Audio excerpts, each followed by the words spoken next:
Firstly, who are you? Because I think it's an important part, because you're in the area that we, in the space we operate in, you're kind of a big deal, and you're one of the innovators in this space to pull it to where it is now. I would love to be known as the Godfather of Passive House. Okay, so Harley is the Godfather of Passive House. Is it the 4th certified building in Australia? Well, at the time, there were no passive houses when I was building mine. None. I wanted to be the first, but I just got beaten right at the post there. The Don. Yeah. But, yeah. So your background is not, you're in public service for a while, or a consultant? So I trained as an engineer. Yeah. Okay. So before I went into the construction industry, I was a public servant. I was in Canberra. I was working for the... Well, you could have just said you're in Canberra and we just assumed that you're in public service. Yeah, everyone there is a public servant. Yeah. A fat cat. Yeah. I was one of those fat cats. Yeah. What's a fat cat? You don't know what a fat cat is? Nah, no idea. It's a public servant who has a really easy job. They're paid well. They don't do a lot of work. But look, I did a lot of work.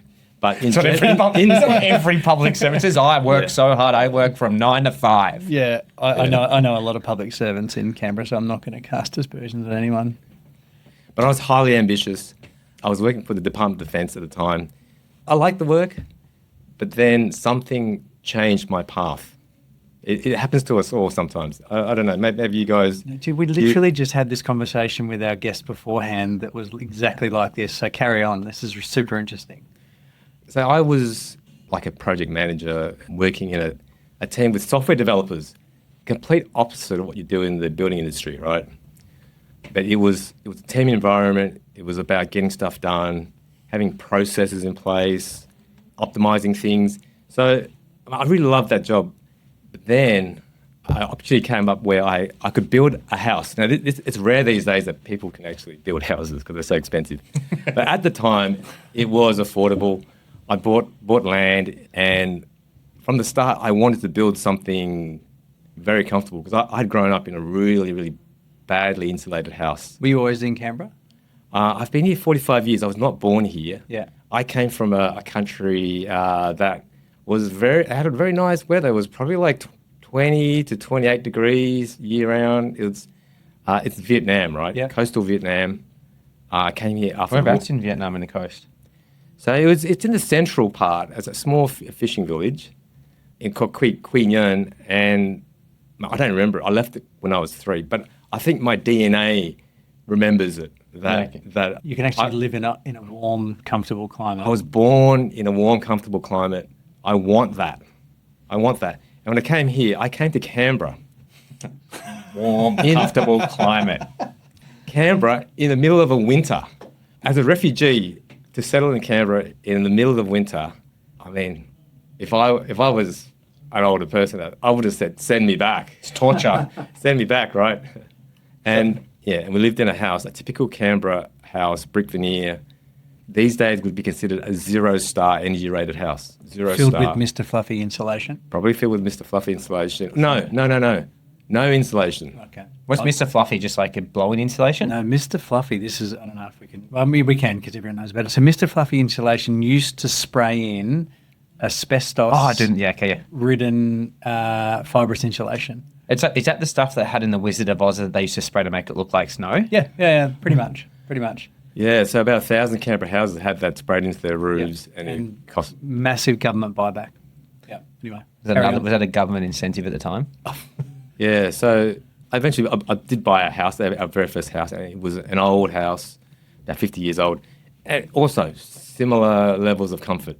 You buy whatever you can afford. As a first home buyer, you just buy whatever you can afford. You can't, as a first house, buy your dream house. No. So we only had $250,000. I mean, that was the amount that we could borrow from the bank. And that was enough to buy a house in the old days. This is going back a few years.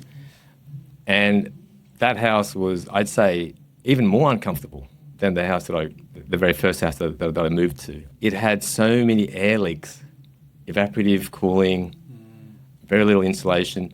And all the while, I was thinking, this is not right. This doesn't feel right. And everybody else's house was the same. And I thought, I can't stand this. I'm going to look for a job in Brisbane to escape the Canberra weather. And every winter I would go on to seek.com and look for work.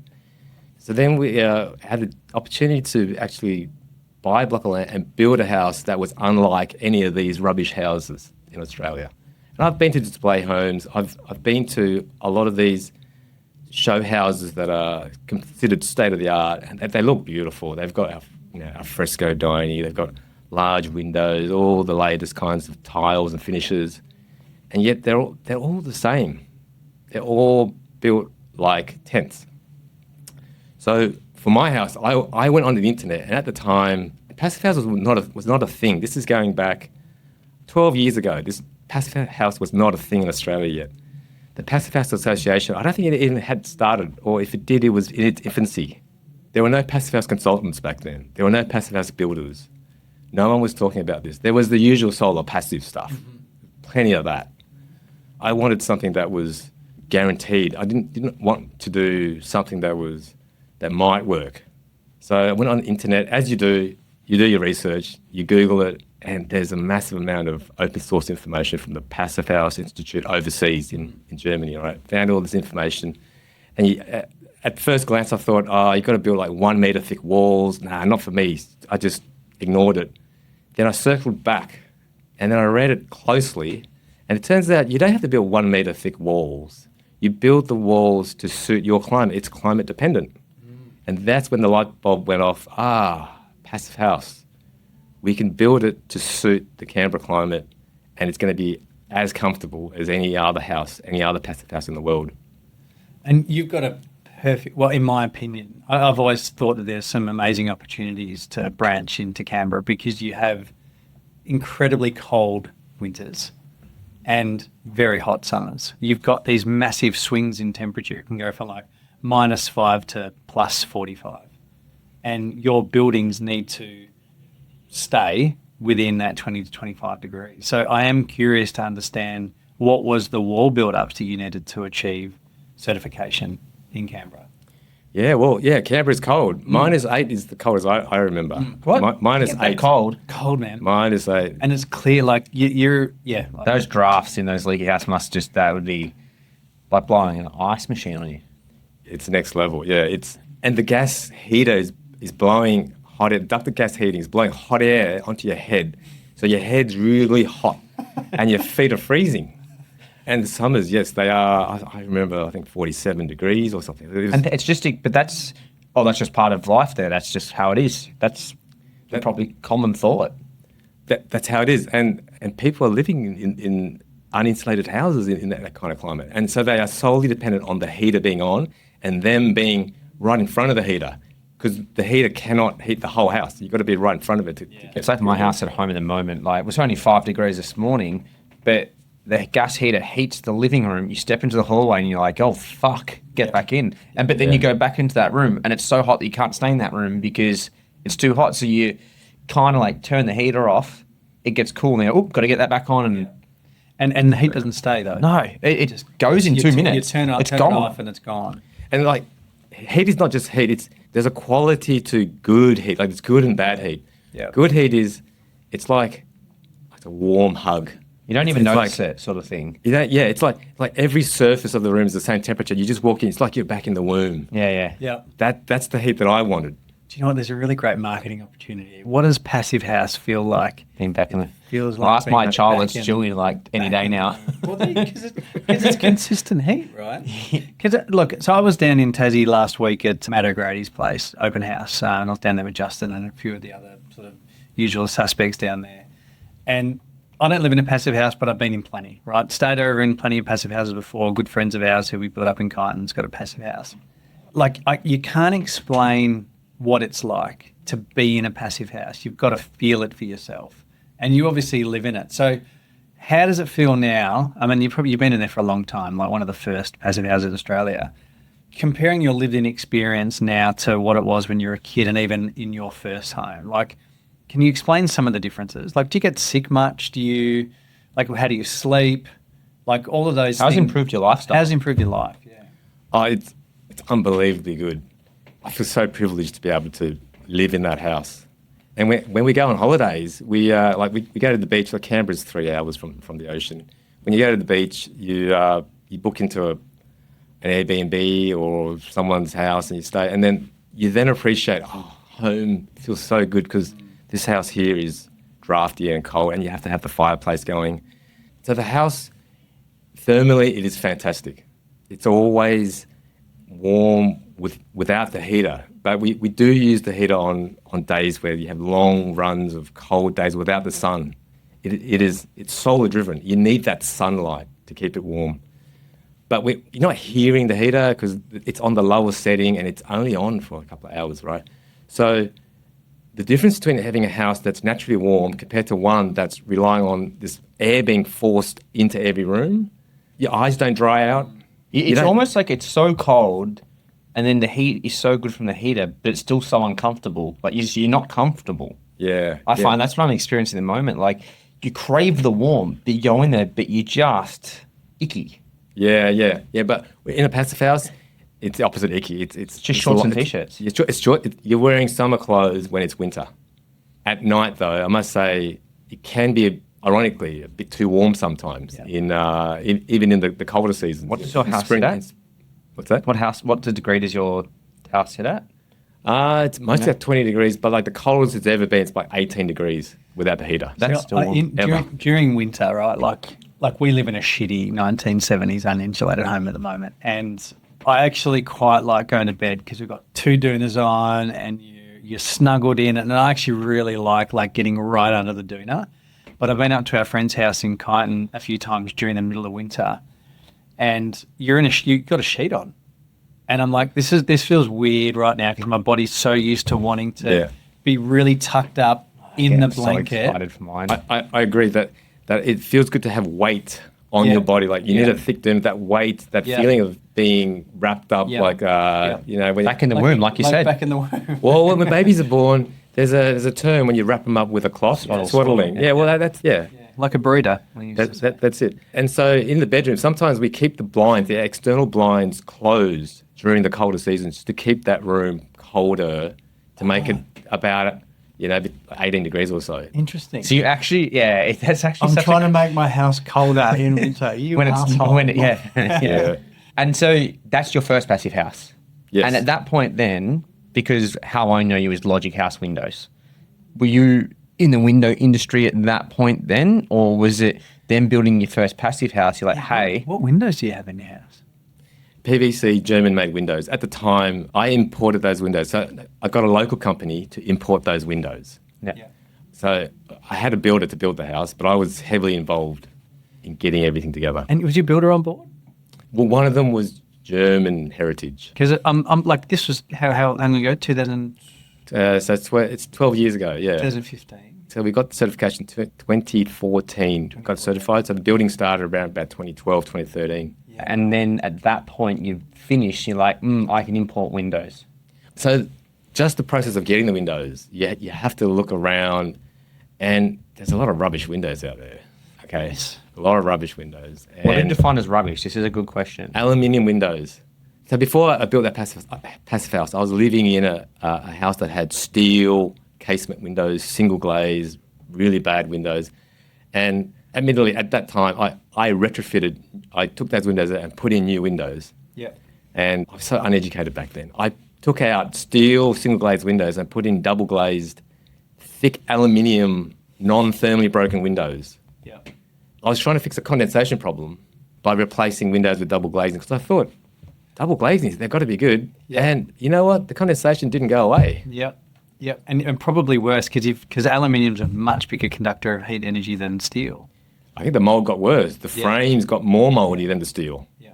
And at that point, I said, next time I've got to actually do things properly and dig into the science, do things properly.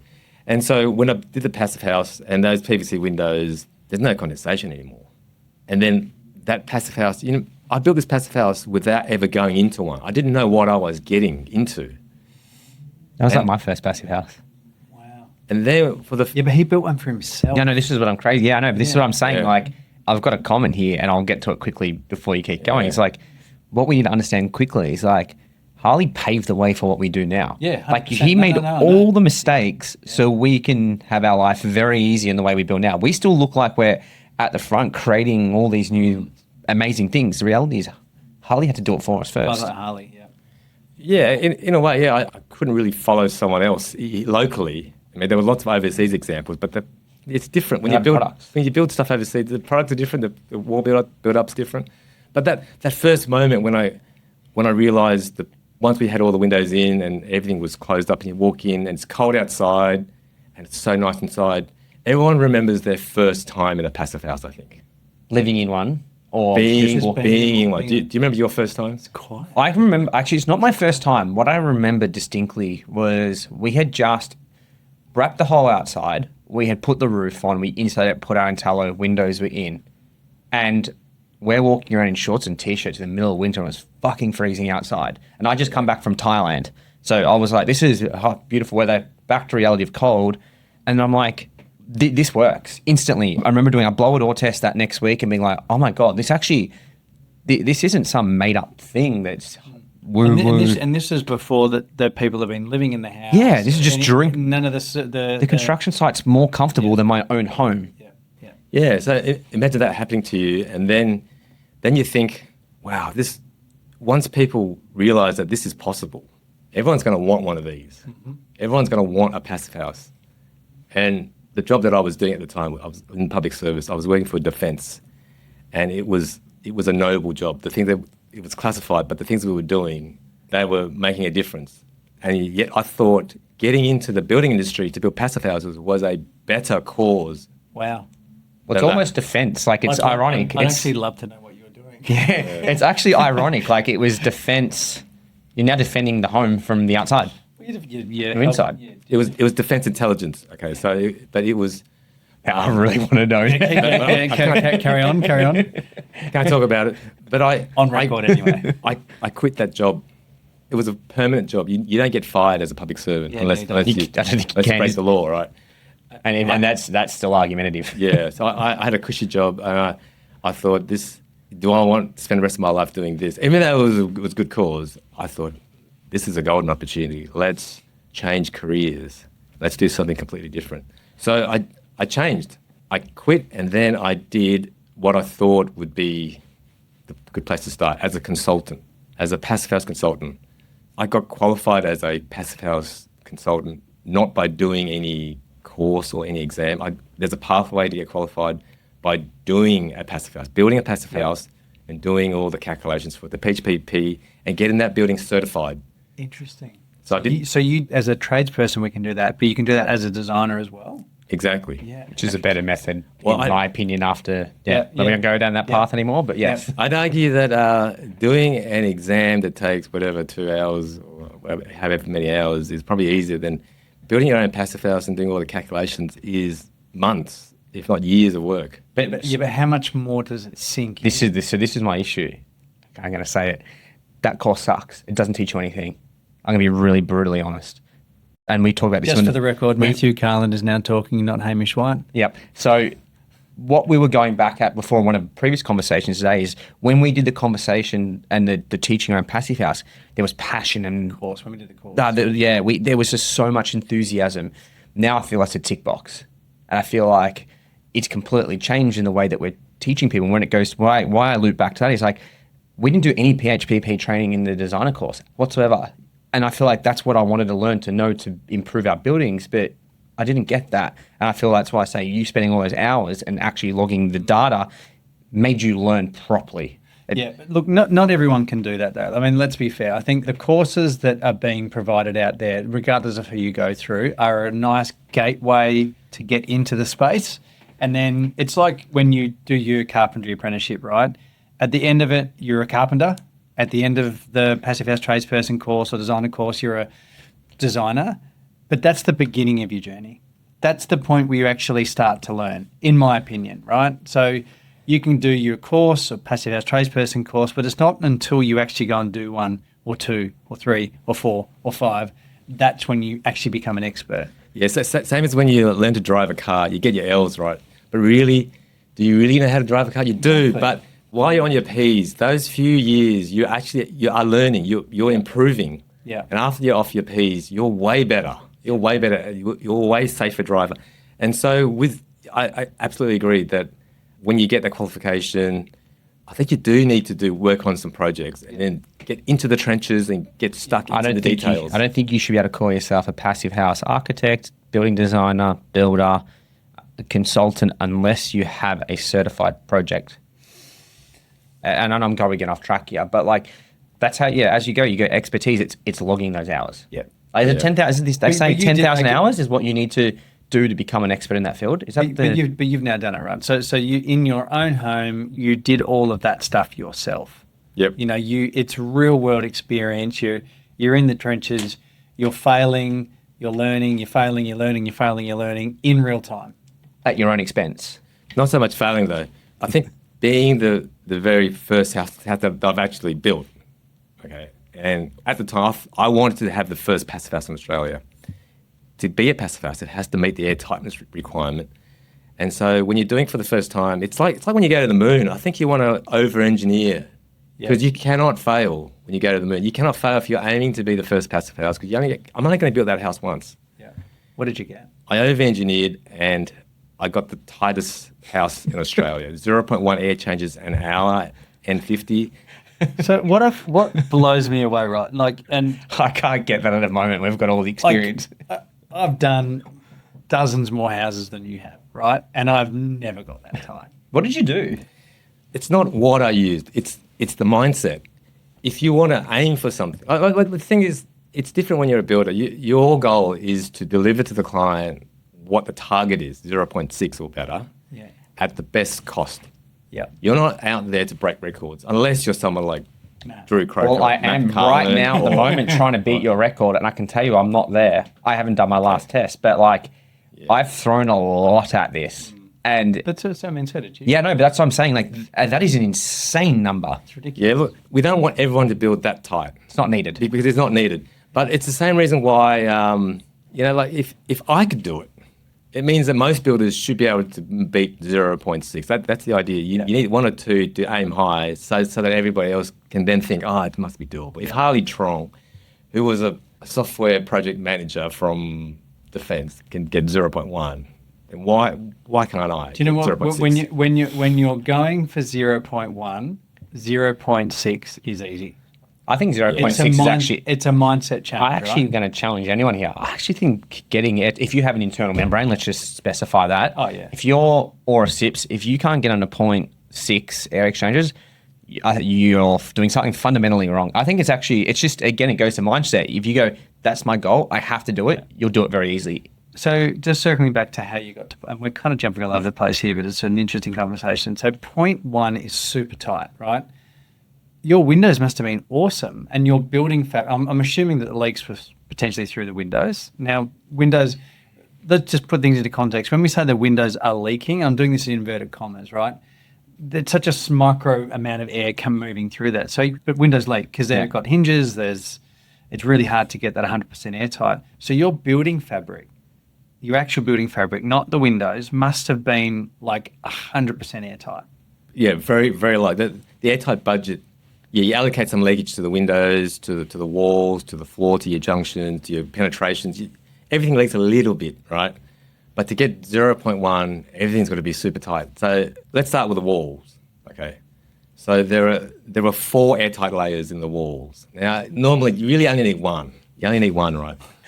Because in theory, if you have an airtight thing like a balloon and you put it inside another airtight thing, another balloon, does it make it any more airtight? And then you put another balloon inside the other balloon inside the other balloon, which is what you did. You had 4 balloons. So, but in reality, those balloons are not perfectly airtight. They're leaking a little bit. Yeah. So you put a balloon that's leaking a little bit into another balloon that's leaking a little bit. Maybe four times, it's okay. So my outside layer was a Procleaner external wrap. Yep. It was Mento. Yep. Next, on the inside of that, it was a SIPS house. So the outside layer was 15 millimeters OSB. Did you tape all those as well on the Yes, or the SIPs I had Sikaflex Pro on all the junctions, and I got RSI because I applied it all with a hand caulking gun. Wow. And they were taped as well. So on the outside, there's 2 airtight layers. On the inside, the inner SIPs was 15 millimeters of OSB, and they were all taped up and Sikaflex Pro'd as well. Okay, and then there was Intello on the inside of that. Okay, you don't do this. You don't unless you As drew. someone who's done a dozen or so SIPS projects, I have never done this. Yeah, but that's only part of it. The main reason I got a good number, and these houses were small. They were 135 square meters, single story, 3-bedroom houses. And just that makes that number even more incredible, because for context, like the smaller the volume, the harder it is to get that really, really tight. Correct. Building. The smaller the building is, the harder it is to get a good airtight number. Yes. Yeah. So the thing that made it easy was the shape of the house. It was a box. Okay. The form. It was a box. Yeah. But it was a sexy box. Boxy Sexy can be beautiful. Boxy and beautiful. So where does Logikhaus then come into this? So as a consultant, I was then advising people how to build like this. To build sexy boxes. Well, build whatever they wanted to build. Yeah. And the first few clients, they weren't building sexy boxes. They were building very complicated Sexy boxes. shaped houses. Unsexy boxes. Yeah. And I felt frustrated because the way buildings are built here, it's so far from what you need to achieve a passive house. Like on my project, it was dead easy. I had full control over everything. It was done my way. But on these other builds, you have to follow a certain process, and the consultant has no power. You're constrained because there's a limited budget. The house has to look a certain way. The products were not available. Yeah. The ones that were, maybe the client didn't like them or couldn't afford them. I found it frustrating for the first few projects, and I got a few certified over the line, but I thought there's got to be a better way to contribute to this industry, not as a consultant, but as something else. And I thought, well, as a consultant, I was recommending windows, and I had maybe one or two that I could recommend, and I thought, why don't I start doing windows? And as a consultant, you can't consult and recommend windows and sell windows. You do one or the other. Yep. You can't do both. It's a conflict of interest. Yep. So at one point I said, let's stop doing consulting and let's start doing products. And Windows was at the top of the list, but it wasn't just Windows. I wanted to supply all the product that we can't get in Australia. At the time, it was hard to get heat recovery ventilation systems. It was hard to get windows, and it was hard to get prefabricated wall systems. So the dream was to supply everything. I wanted to be the Godfather of passive house. There were the 4 companies that the prefabricated wall system, windows, ventilation, and membranes. Right now, those companies, they do a lot of passive house work. Okay, and those are the products that people need to pull off a passive house project. Yeah. And all those companies, what they do is they have something in common. They import all their products. Yeah. My windows come from Poland, the wraps come from Germany, the panels come from overseas, made in China, and some of it's CLT from Austria. Yeah, I think the products are like the Canadian. It's Canadian pine. Canadian OSB. Yeah. And then you've got the ventilation systems made in the Netherlands. Yeah. And look, we make no apologies that it's not Australian made. Now the reason is we are leading the way. So as an individual, I was trying to lead the way by building a passive house. As a company, we are leading the way by importing products from the future. I think of it as we're going to Europe and we are getting what is bog standard over there and bringing it over here. And it's like we are going 20 years into the future by doing that. Okay, I'm a time-traveling businessman. I've gone into the future 20 years. I've got something and I brought it back to our present day in Australia. And the clients love it. It's so futuristic compared to the stuff that's available here, right? If we don't use that as a reel, I don't know. But can I just touch on one important point? You created a market. And I feel at the moment there's so many people trying to jump on this market because it's a new shiny thing. You physically had to create a window market for a market for awesome windows. Yeah. That's right. Yeah, I mean, there are other companies like me as well that have paved the way, to import windows. Are there though? I'm gonna challenge you back there. I think you are the reason why we're here. Who else was there? Yeah, there's no one else that has done it. I mean, there are companies, but we service the passive house market the most. We've got a third of the certified passive houses have our windows in them. But if we're pioneers, good. But the idea is to not forever import windows. Ultimately, it would be great if we could grow this market so that everybody wants these kinds of windows, not necessarily ours. Yeah. If everybody wants double and triple glazed, airtight windows that are sexy, then that will create a market enough so that a local manufacturer can then start making them. And guess what?